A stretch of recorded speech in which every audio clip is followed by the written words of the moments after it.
क्या आपने कभी सोचा है कि प्रकाश क्या है?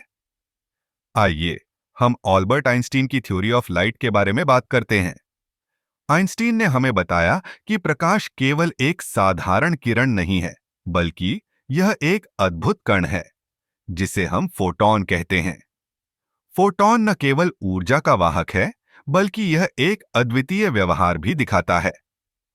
आइंस्टीन की विशेष सापेक्षता के सिद्धांत के अनुसार प्रकाश की गति, जो लगभग 292 किलोमीटर प्रति सेकंड है, ब्रह्मांड में सबसे तेज गति है।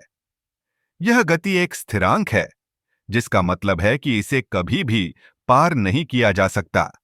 जब कोई वस्तु प्रकाश की गति के करीब पहुंचती है, तो समय धीमा हो जाता है। यह एक अद्भुत विचार है ना?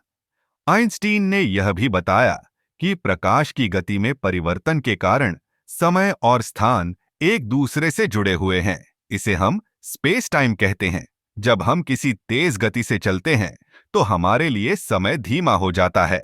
यह सिद्धांत हमें यह समझने में मदद करता है कि कैसे ब्रह्मांड में सब कुछ एक दूसरे से जुड़ा हुआ है। अब आइए बात करते हैं प्रकाश के दोहरे स्वभाव की। क्या आप जानते हैं कि प्रकाश कभी-कभी कण की तरह व्यवहार करता है और कभी-कभी तरंग की तरह? इसे हम डुअल नेचर ऑफ लाइट कहते हैं। जब हम प्रकाश को एक तरंग के रूप में देखते हैं, तो यह विभिन्न तरंग, दैर्ध्य और आवृत्तियों में विभाजित होता है। यही कारण है कि हमें विभिन्न रंग दिखाई देते हैं। आइंस्टीन का एक और महत्वपूर्ण योगदान है फोटोकेमिकल इफेक्ट। जब प्रकाश किसी पदार्थ पर पड़ता है, तो वह उस पदार्थ से इलेक्ट्रॉनों को बाहर निकाल सकता है। यह सिद्धांत हमें सौर पैनलों और कई अन्य तकनीकों के विकास में मदद करता है। आइंस्टीन की थ्योरी ने न केवल भौतिकी को बदल दिया, बल्कि हमारे जीवन के कई पहलुओं को भी प्रभावित किया।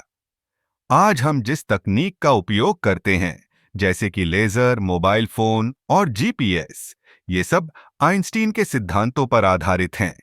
तो अगली बार जब आप सूरज की रोशनी में बाहर जाएं, तो याद रखें कि आप केवल एक साधारण प्रकाश की किरण नहीं देख रहे हैं, बल्कि आप एक अद्भुत ब्रह्मांडीय घटना का अनुभव कर रहे हैं। आइंस्टीन की थ्योरी ने हमें यह सिखाया है कि प्रकाश केवल एक साधारण चीज नहीं है, बल्कि यह हमारे अस्तित्व का एक महत्वपूर्ण हिस्सा है।